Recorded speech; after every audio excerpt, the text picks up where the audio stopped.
여기 한 여성이 프랑스를 거쳐 브라질까지 갔다가 큰 봉변을 당하고 말았다고 합니다. 그런데 이 여성은 자신의 눈앞에서 2번이나 똑같은 얼굴을 마주하고는 눈물까지 흘리며 경악하고 마는데요. 프랑스에서 브라질에서 봉변을 당하고 2번이나 마주한 얼굴에 눈물까지 흘렸던 이 여성에게는 대체 무슨 일이 있었던 것일까요? 안녕하세요. 저는 맨섬에서 온 사무엘라 파커라고 합니다. 혹시 맨섬이라는 나라에 대해서 들어보거나 알고 계신가요? 맨섬은 영국과 아일랜드 사이에 있는 작은 섬나라예요. 아주 작은 나라이지만 아름다운 풍경을 가지고 있어서 매년 수많은 관광객들이 맨섬을 찾는답니다. 뭐 그렇다 해도 다른 나라에 비할 바는 아니긴 하죠. 워낙에 작은 곳이니까요. 하지만 맨섬은 늘 평화롭습니다. 그래서 치안이 가장 좋은 나라 중 하나로 꼽히기도 한답니다.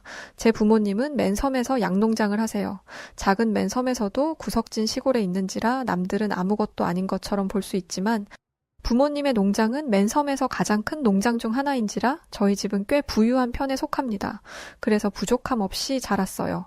덕분에 세상에 저를 막을 어려움은 아무것도 없다는 당돌한 사고방식을 가진 성인이 되었죠. 언제 어디서든 자신만만한 행동과 마음가짐을 갖는 것은 누구에게나 필요한 것이라고 생각해요. 그런데 무엇이든 적당히가 중요하죠. 제 자신감이 적당한 것이었더라면 참 좋았겠지만 갓 20살이 된 저는 철없는 철부지 20살 여자아이일 뿐이었습니다. 성인이 된 저는 하고 싶은 게 많았어요. 그중 하나가 바로 세계 여행이었습니다. 당연히 가족들은 반대했어요. 혼자 옆나라 여행도 다녀와 본 적 없는 애가 세계 여행을 다녀오겠다고 하니 난리가 났죠. 누군가가 격렬하게 반대를 하면 더 하고 싶은 게 사람 마음이잖아요. 저는 여행 계획표를 짜서 무려 6개월 동안 가족들을 설득했습니다. 그 덕에 세계여행 허락을 따내지는 못했지만 부모님이 허락하신 몇 나라 정도는 다녀올 수 있게 되었어요. 이렇게 얌전히 부모님이 하라는 대로 여행을 다녀왔다고 하면 저는 저를 철없는 아가씨로 표현하지도 않았을 것입니다. 저는 여행을 떠나면서 속으로 검은 마음을 품었어요. 부모님이 허락하지 않은 나라도 꼭 다녀오겠다는 마음이었죠. 부모님은 맨섬 옆에 있는 영국이나 아일랜드, 스위스, 스웨덴, 조금 더 가면 터키 정도만 허락하셨지만 저는 여기서 만족하지 않았습니다. 저는 더 넓은 세계를 보고 싶었거든요. 그래서 부모님과 약속한 대로 2개월 동안 여행을 하되 그 기간은 제가 가고 싶은 나라를 가는데 쓰겠다고 마음먹었어요. 참 철없는 생각입니다. 저는 저처럼 미련한 행동하는 사람이 없었으면 해요. 여하튼 처음에는 부모님을 안심시키려는 의도 반, 제가 가고 싶은 마음 반으로 프랑스로 향했습니다. 여성분들은 아실 거예요. 여자들이 품고 있는 파리에 대한 환상들을요. 화려한 불빛이 켜져 있는 에펠탑, 거리에 퍼져 있는 크루아상과 커피 냄새, 우아하게 커피를 마시며 앉아있는 세련된 차림의 파리지앵들, 곳곳에서는 불어로 부르는 샹송이 울려 퍼지고 공원에서는 작품 활동을 하고 있는 예술가들이 있는 그곳, 파리. 저는 설레는 마음으로 파리에 입성했습니다. 역시 파리는 제 상상 그대로였어요. 하지만 한 가지 조심한 것이 있었습니다. 바로 소매치기였어요. 가장 안전한 유럽 국가인 맨섬도 소매치기가 있을 정도로 유럽에는 소매치기가 흔합니다. 그런데 프랑스는 그 중에서도 악명이 높았어요. 그래서 가방을 꽁꽁 숨겨 다녔는데 어느 순간 보니 가방이 찢어져 있더라고요. 가방 밑부분을 찢어서 안에 있는 것들을 훔쳐간 것이었습니다. 미리 대비를 했는데도 이런 문제가 생기다니 정말 깜짝 놀랐습니다. 이 일을 기점으로 제 상상과 다른 프랑스의 민낯이 드러나기 시작했어요. 일단 거리가 굉장히 더러웠습니다. 개똥이 지천에 널려 있었고 이 때문에 냄새도 났어요. 그걸 밟고 다니는데도 아무렇지 않아 하더라고요. 에펠탑은 멀리서 봐야 아름다운 것이었습니다. 에펠탑 앞의 잔디는 사람들이 버리고 간 음식물을 먹으려는 쥐떼들로 득실득실했고 역시나 오물이 가득했어요. 프랑스에 이런 면이 있다니 믿어지시나요? 직접 본 저도 놀랐는데 안 본 분들은 더 하겠죠. 그런데 여기까진 그래도 괜찮았습니다. 나쁜 것만 있는 건 아니었거든요. 하지만 이 다음에 벌어진 일은 도무지 참을 수가 없었어요. 한번 들어보세요. 저는 이곳저곳을 구경하다 보니 벌써 시간이 늦어졌더라고요. 밤늦게 돌아다니는 건 정말 위험한 행동이었기 때문에 저는 서둘러 숙소로 돌아가려 했습니다. 그런데 하필 철도, 운송회사가 파업을 했다는 것을 뒤늦게 알게 되었고 저는 밤늦은 시간에 홀로 걸어서 숙소로 가게 되었어요. 당연히 남자들이 제 뒤를 쫓아왔습니다. 자전거를 타고 쫓아온 남자들은 제 앞에서 급브레이크를 잡으며 위험천만한 짓을 했고 제가 애써 아무렇지 않은 척 무시하자 제 머리카락을 잡아당기기도 했습니다. 이것까지 무시하자 나중에는 제 팔뚝을 붙잡고 프랑스어로 무어라 말했어요. 기분 나쁘게 웃으며 능글맞은 웃음을 짓는데 분명 모르는 언어인데 무슨 말을 하는지 알아듣겠더라고요. 게다가 그들은 저를 토끼몰이 하듯 몰아 구석진 곳으로 저를 데리고 가고 있었습니다. 등줄기에 식은땀이 흐르는 게 느껴졌고 근육은 경직되고 심장이 쿵쿵 뛰었습니다. 숙소는 멀리 있고 남자들은 자전거를 타고 있고 도망갈 구석도 보이지 않아 두려움에 온몸이 부들부들 떨리던 그때 멀리서 누군가가 고함을 쳤습니다. 동양인 남자 2명과 여자 1명의 조합이었어요. 저를 괴롭히던 프랑스인들은 눈을 양쪽으로 쭉 찢으며 동양인을 비하하는 행동을 취했습니다. 고함을 지른 사람들은 성큼성큼 제 쪽으로 걸어왔습니다. 프랑스인들도 낄낄거리며 앞으로 나섰죠. 그런데 그들의 여유는 얼마 가지 못했습니다. 동양인 남성 2명의 체구가 어마어마했거든요. 거의 2m는 되어 보이는 거구들의 등장에 프랑스 남자들은 주춤했습니다. 물론 실제로 2m는 아니었지만 그만큼 체격이 엄청나게 좋았어요. 프랑스인은 용기를 내서 남자들에게 달려들었지만 픽 하고 쓰러져 버리더라고요. 아무것도 모르는 제 눈에 남자들이 한 행동은 별거 아닌 것처럼 보였습니다. 프랑스 남자의 주먹을 살짝 피하면서 팔을 밀어내는 듯한 동작 몇 번이었거든요. 다른 1명은 힘차게 달려오는 남자의 발목에 발을 걸어 넘어뜨리거나 직접적인 타격 없이 프랑스 남자들을 제압했습니다. 그들과 함께 온 여자는 제 앞을 감싸고 저를 보호했는데 멀리서 지켜보고 있던 프랑스 남자들의 일행이 저희에게 달려들었습니다. 인질이라도 잡으려고 했나 보죠. 저를 보호하던 여자분은 저보다 체구도 작고 야리야리한 몸매였어요. 제가 지켜주는 게 더 옳다고 보일 정도였는데 저는 제 눈앞에서 벌어진 장면을 보고는 깜짝 놀라 눈을 비볐습니다. 그 여자분이 단 몇 번의 움직임만으로 그 남자들 제압한 걸 봤거든요. 자신의 체구의 2배는 되는 남자를 가볍게 피하고 돌아서서 그대로 다리를 올려 찍어버리는데 남자는 그 자리에서 악소리를 내며 주저앉았습니다. 몸을 부들거리며 고통스러워 보이는데 통쾌했어요. 저 작은 체구에서 어쩜 저런 파괴력이 나오는지 저는 그 모습을 보고 확신했습니다. 이 사람들은 평범한 일반인이 아니라 특공무술을 배운 유단자들이라는 걸요. 갓 20살이 된 제 눈에 그들은 비밀 조직의 조직원이거나 스파이 아니면 군인이었습니다. 프랑스 남자들은 폴리스를 외치며 항의했지만 저를 구해준 3사람은 아무 동요도 없이 그들을 지그시 바라보며 서서히 걸어갔습니다. 결국 저를 괴롭히던 프랑스 남자들은 그 길로 줄행랑을 쳤어요. 얼마나 급하게 도망을 쳤는지 타고 있던 자전거까지 버리고 갈 정도였죠. 그들은 그제야 저를 바라보았습니다. 저를 구해준 동양인 3사람은 영어를 잘하는 편은 아니었어요. 짧은 단어들로 대화를 이어갔는데 그들이 묻는 건 이것이었습니다. 괜찮냐? 경찰을 불러야겠냐? 어디까지 가는 길이냐? 그런데 사실 지금 일이 괜찮다면 거짓말이죠. 낯선 나라에서 남자들에게 둘러싸여 험한 일을 당할 뻔했는데 안 괜찮을 리가요. 하지만 3사람이 도와준 덕에 무사했고 저와 말도 안 섞어본 사람들이 이렇게 저를 지켜줬다는 사실이 너무나 감사하게 느껴졌습니다. 나쁜 사람도 있다면 착한 사람도 있다는 사실이 위안이 되었어요. 경찰을 부르는 것도 거절했습니다. 프랑스인들이 다른 나라 사람들을 배척한다는 건 여행하면서 몇 번이나 느낀 것이기 때문에 경찰서에 가도 별 도움을 받지 못할 게 분명했어요. 직접적인 경험도 있었습니다. 소매치기를 당했을 때 경찰서를 찾아갔었는데 어떻게 된 일인지 경위만 적으라고 하고 저를 돌려보낸 적이 있거든요. 제가 적은 경위서는 보지도 않고 옆으로 치워놓는 걸 보면서 프랑스에서 문제가 생기면 도움을 받을 방법이 없으니 알아서 조심해야 한다는 걸 깨달은 상태였습니다. 저는 그 3사람에게 숙소까지 동행해 줄 것을 부탁했어요. 그들은 마침 가는 길이었다며 저를 숙소까지 바래다 주었죠. 천군만마가 따로 없었어요. 그들을 만나서 참 다행이라고 생각했습니다. 그런데 위풍당당하게 숙소 로비에 들어간 그때 눈앞이 팽팽 돌면서 다리가 풀려 주저앉고 말았습니다. 갑자기 심장이 쿵쿵거렸고 호흡을 하는 게 어려웠어요. 깜짝 놀란 직원이 달려나와 제게 상황을 물었지만 대답할 수가 없었습니다. 결국 저를 도와준 3사람이 상황을 설명해 주었고 저는 로비 구석에 앉아 한참 심호흡을 한 뒤에 겨우 진정할 수 있었어요. 괜찮은 줄 알았는데 괜찮지 않았나 보더라고요. 한참 동안 긴장 상태에 있었던 후폭풍이 한 번에 몰려온 것이었습니다. 겨우 정신을 차리고 주변을 둘러보는데 저를 도와준 사람들이 보이지 않았습니다. 직원에게 물으니 직원에게 상황을 설명하고는 떠났다고 하더라고요. 그 사람들을 그렇게 돌려보내면 어떡하냐 말하니 3사람이 완강하게 돌아가기를 바랬다고 했습니다. 제가 어느 정도 진정되는 게 보이니까 이젠 돌아가겠다면서요. 연락처도 받지 않았냐 물으니 연락처를 두고 가면 제가 부담스러워 할 것이라면서 떠났다죠. 그러면서 여자분의 이름은 들어서 기억해 두었다고 했습니다. 직원은 영어로 적은 여자의 이름을 가지고 와서는 더듬거리며 읽었어요. 킴, 히어. 저도 정확한 발음은 하지 못했지만 아무튼 그런 식의 이름이었습니다. 그 나라 사람들의 국적을 아느냐 물었더니 직원은 아마 중국인일 거라고 말했어요. 요즘 중국인들이 그 지역에 여행을 많이 온다면서요. 또 이런 이름을 쓰는 것 같다고 했습니다. 저는 중국인이라는 그 사람들을 생각하면서 그 사람들이 어떤 무술을 쓰는 건지 어느 정도 예상하게 되었어요. 인터넷으로 찾아보니 쿵푸라는 무술이 있더라고요. 저는 한 번도 이쪽에 관심을 가져본 적이 없었는데 새로운 세상에 눈을 뜬 기분이었습니다. 만약 저의 사연을 어린 학생들이 듣는다면 꼭 이렇게 말해주고 싶어요. 아직 어리다면, 특히 여자라면 혼자 여행하는 건 피하고 혼자 여행을 한다면 아주 안전한 나라에서 관광객들이 즐비한 곳에서 여행을 해라 라고요. 사실 이 말은 과거에 저에게 하고 싶은 말이기도 합니다. 선진국이라 꼽히고 많은 이들의 선망의 대상인 프랑스에서 이런 일을 겪었다면 집으로 돌아가거나 안전한 곳으로 목적지를 바꿔야 하는데 저는 위기를 극복했다는 이상한 자신감에 빠져서 브라질로 가는 일정을 바꾸지 않았습니다. 정신이 나간 거죠. 그 위기를 극복한 것도 제 능력이 아닌데 대체 무슨 자신감이었던 건지 말이죠.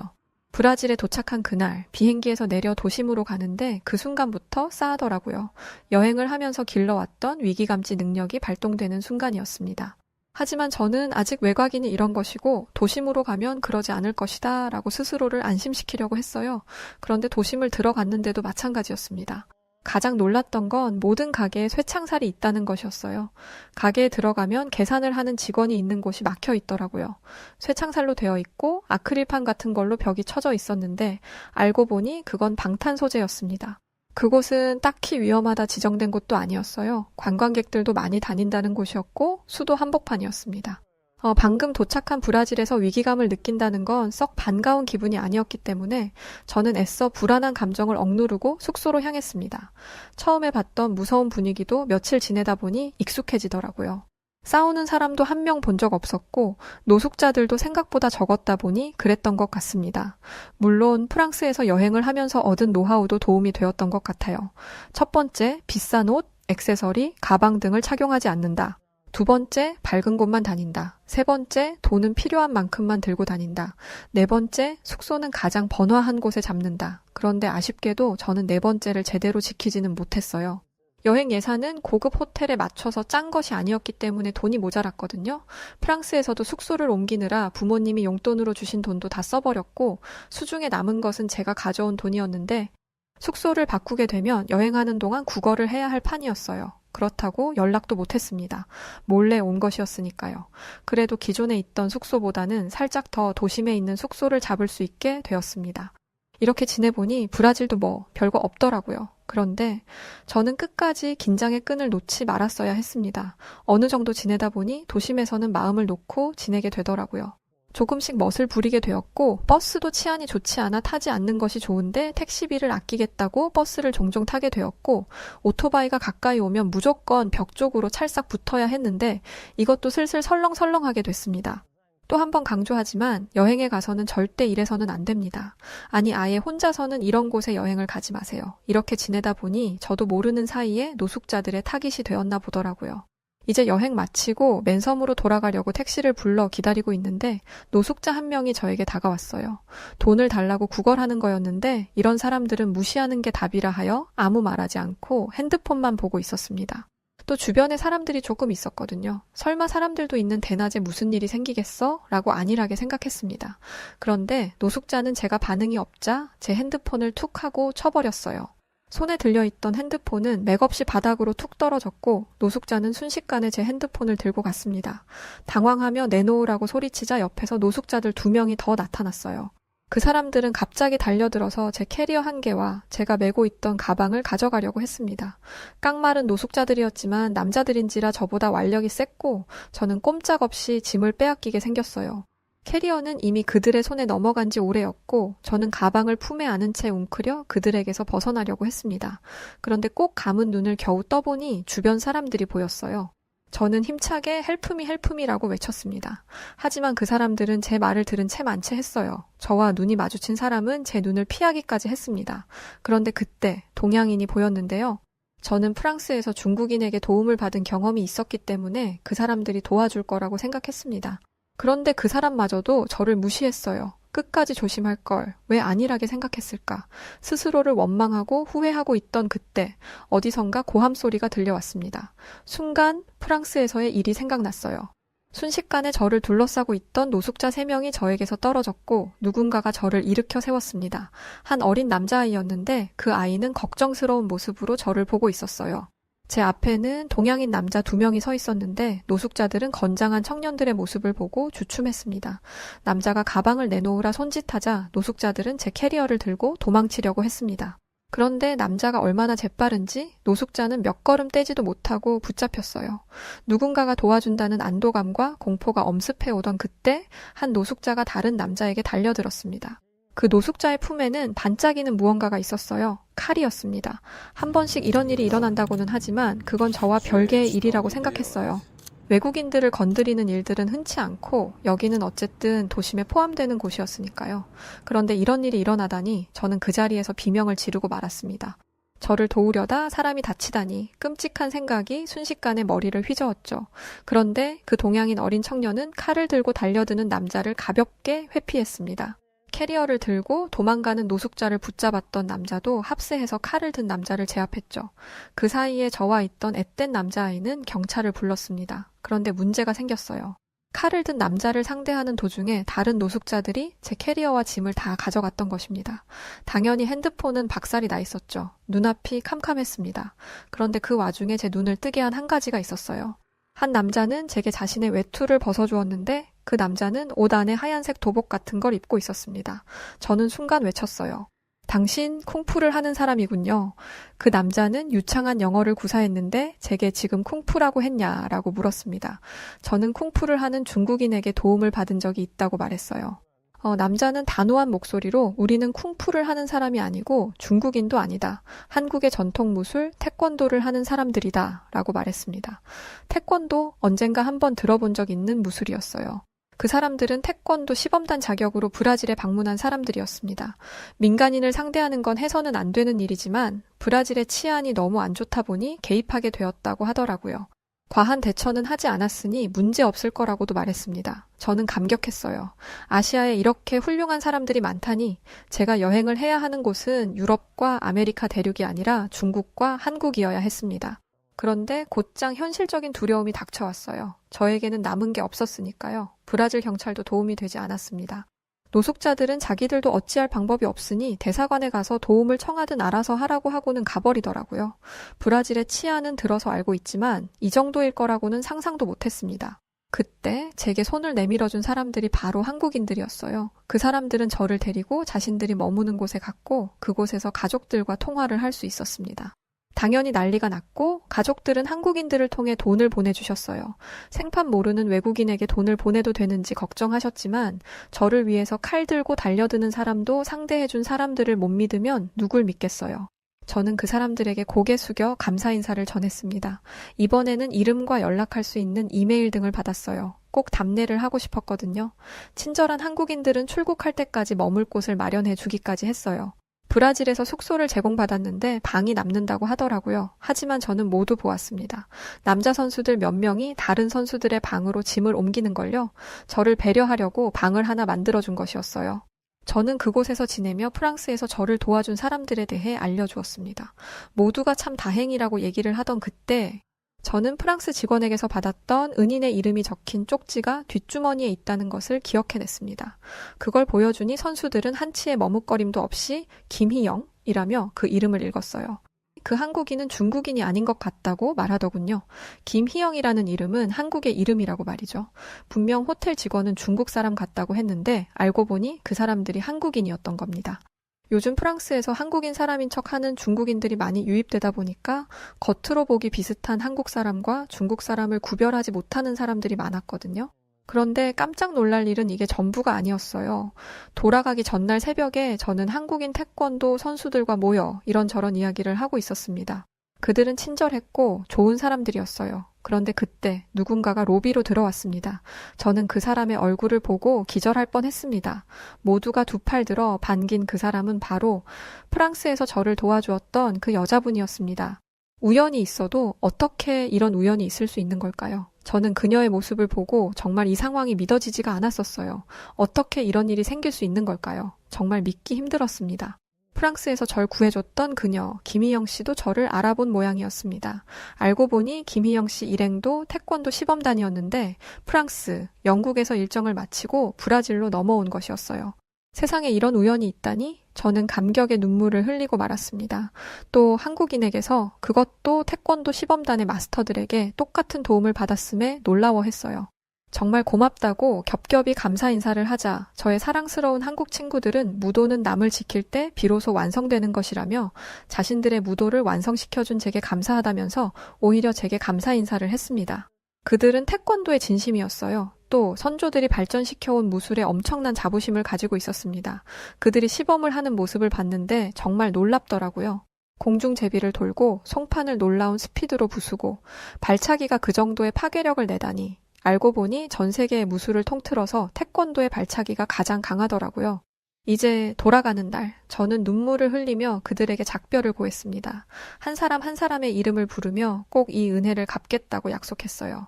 그렇게 돌아 나오는 그때 몇몇의 동양인들이 제게 말을 걸었습니다. 그러고는 묻더라고요. 괜찮냐고요. 그 사람의 얼굴을 유심히 살펴본 저는 기가 차서 헛웃음을 하고 말았습니다. 그 사람은 제가 노숙자들에게 괴롭힘을 당할 때 눈이 마주쳤던 사람이었어요. 칼을 든 노숙자들에게 험한 일을 당하고 있는데 무시했으면서 이제 와서 괜찮냐고? 뻔뻔함이 이루 말할 수 없었습니다. 그런데 뭔가 이상했어요. 그 사람들도 무술복 같은 걸 입고 있었거든요. 저는 그들에게 무슨 일로 이곳에 있는 거냐 물었습니다. 그러자 그들은 자신들은 중국에서 왔고 쿵푸를 수련한 무술인이라 소개했어요. 태권도 시범단과 마찬가지로 쿵푸의 위험을 나타내기 위해 왔다더라고요. 정말 웃음밖에 안 났습니다. 제 뒤에 있는 사람들은 자신들이 배운 무술로 사람을 지키고 있는데 무술인이라는 작자들이 자신들의 쿵푸로 사람을 지키기는커녕 남들에게 보여주는 것에만 관심을 가졌으니까요. 그것도 국가를 대표해서 온 대표단이 이 정도 수준밖에 안 되다니 중국 쿵푸의 수준은 보지 않아도 알겠더라고요. 저는 제가 정말 신뢰되는 착각을 하고 있었다는 걸 깨달았습니다. 훌륭한 태권도인들을 뻔뻔한 중국인들과 비교한 것이었으니까요. 저는 중국인들의 말에 대답도 하지 않고 뒤를 돌아 한국인들에게 허리를 숙였습니다. 저를 살려준 은인들을 저런 중국인들로 오해해서 죄송하다고요. 중국인들은 부끄러운 것도 모르고 길길이 날뛰었어요. 그런데 뭐 제가 신경 쓸 바인가요? 이미 그들은 자신의 행동으로 그들의 수준을 보여주었는데 수준 낮은 이들과 어울릴 필요는 없었습니다. 저는 한국 선수들의 배려와 보살핌 덕에 맨섬으로 돌아왔습니다. 물론 난리가 났죠. 부모님에게 크게 혼쭐이 나고 한동안 친구들도 만나지 못했습니다. 하지만 한 가지는 할 수 있었어요. 바로 태권도 수련이었습니다. 가족들은 제가 겪은 이야기를 듣더니 크게 감명을 받았고 집에 태권도 수련장을 만들기까지 했어요. 알고 보니 맨섬에서도 태권도를 가르치더라고요. 머나먼 타지인 맨섬에까지 태권도를 배울 수 있는 곳이 있다는 걸 몰랐습니다. 그만큼 전 세계적으로 퍼져 있을 정도로 훌륭한 무술이라는 것을 알게 되었죠. 태권도장은 신체적 수양뿐만 아니라 정신적 수양도 가능하다면서 많은 어른들도 수련 중이었습니다. 이걸 왜 이제야 알았는지 저희 가족은 이제라도 알아서 다행이라며 태권도 수련에 매진했어요. 그렇게 몇 년이 지났고 저는 현재 태권도 검정띠를 땄을 만큼 능숙해졌습니다. 물론 태권도 선수들에 비하면 한참 부끄러운 실력이었죠. 그리고 그 사이에 한국을 방문해서 한국 선수들을 만나기도 했어요. 제 태권도 실력도 보여주고 귀한 가르침도 얻었답니다. 타연을 적으면서 쓰임이라는 것에 대해 생각해보게 되었어요. 수백, 수천, 수만 번을 갈아서 날카롭게 만든 칼은 누가 쓰느냐에 따라 그 쓰임이 달라진다는 것을요. 저는 제가 올바르게 쓰이기 위해서 매일같이 노력하고 있습니다. 과거의 철부지 같은 모습은 뒤로 하고 지금은 맨섬에서 태권도 사범으로서 일하고 있어요.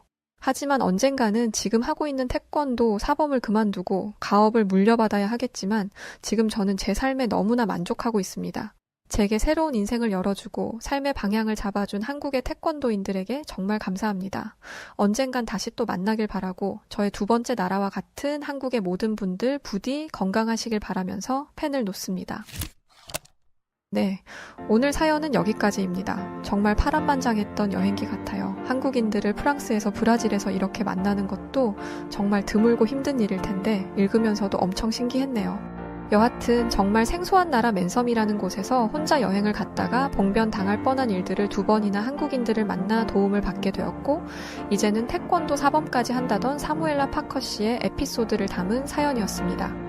오늘 사연 어떻게 들으셨나요? 오늘 사연이 재미있으셨다면 구독과 좋아요, 알림 설정 부탁드리고요. 그럼 지금까지 해외 다양한 사연들을 읽어드리는 여우튜브 송은지였습니다. 영상 끝까지 시청해주신 우리 구독자분들 모두 감사드려요. 더 좋은 사연으로 찾아뵙겠습니다. 고맙습니다.